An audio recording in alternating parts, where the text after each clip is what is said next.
अस्सलाम वालेकुम। Planet 360 business solution में आप सब लोगों को खुशामदीद। लेट फाइलर की कैटेगरी फाइनेंस एक्ट 2024 में मुतारफ़ कराई गई है, जिसका मकसद ये है कि लोगों के अंदर टाइमली फाइलिंग्स की प्रैक्टिस को जो है वो उजागर किया जाए और लोग अपनी रिटर्न्स को ड्यू डेट से पहले फाइल करें। लेट फाइलर की कैटेगरी आखिर है क्या, हम इसको देख लेते हैं। देखिए, कोई भी पर्सन अगर दो कंडीशंस को मीट करता है तो हम कहेंगे कि वो लेट फाइलर है।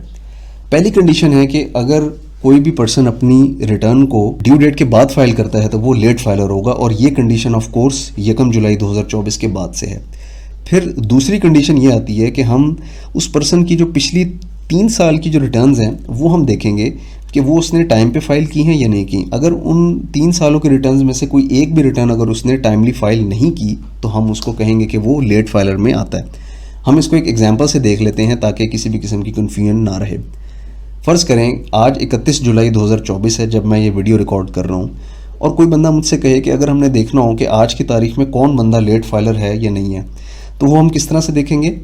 हम उसके लिए उसकी जो पिछले 3 साल की रिटर्न्स हैं उसको चेक करेंगे। अभी क्योंकि आज 31 जुलाई 2024 है और टैक्स ईयर 2024 की लास्ट डेट जो है वो 30 सितंबर 2024 है, तो हम टैक्स ईयर 2024 को नहीं बल्कि उससे पीछे जो हैं 2023, 22 और 21, इसको हम देखेंगे। अगर इन तीनों में से कोई एक भी रिटर्न उसने ड्यू डेट के बाद फाइल की है, चाहे उसने 1000 रुपये का चालान पे कर दिया हो इन केस ऑफ पर्सन, और इन केस ऑफ कंपनी आपको पता है रेट ज़्यादा होते हैं, तो वो लेट फाइलर की कैटेगरी में आएगा।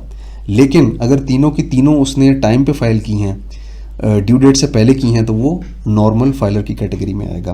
फिर इसी तरीके से हम टैक्स ईयर 2024 को ड्यू डेट के बाद इसको जो है वो कंसीडर करेंगे। यानी अगर कोई बंदा है, अगर वो 1 अक्टूबर को चेक करना चाहता है कि लेट फाइलर है या नहीं, तो वो टैक्स ईयर 2024, 23 और 22 ये रिटर्न्स चेक करेगा कि उसने टाइम पे फाइल की हैं या नहीं की। अच्छा, फिर हम देखते हैं कि इसकी क्या वजह बनी कि FBR ने ये कंडीशन जो है वो रख दी। देखिए, होता ये था कि लोग जब भी प्रॉपर्टी बेचने या ख़रीदने जाते थे तो वो वक्ती तौर पे 1000 रुपये का चालान पे करके फाइलर हो जाते थे, और सारे फ़वाइद जो हैं वो फाइलर वाले लेके वो कम टैक्स पे कर देते थे। और फिर ये है कि उसके बाद वो अपनी टैक्स की रिटर्न्स को फाइल ही नहीं करते थे सिरे से। तो इस चीज़ को जो है डिग्रेड करने के लिए FBR ने ये कदम उठाया, और उन्होंने फ़िलहाल ये कंडीशन सिर्फ़ और सिर्फ इमूवेबल प्रॉपर्टी बायर्स और सेलर्स पे लगाई है, बाकी और किसी चीज़ पर फ़िलहाल नहीं लगाई।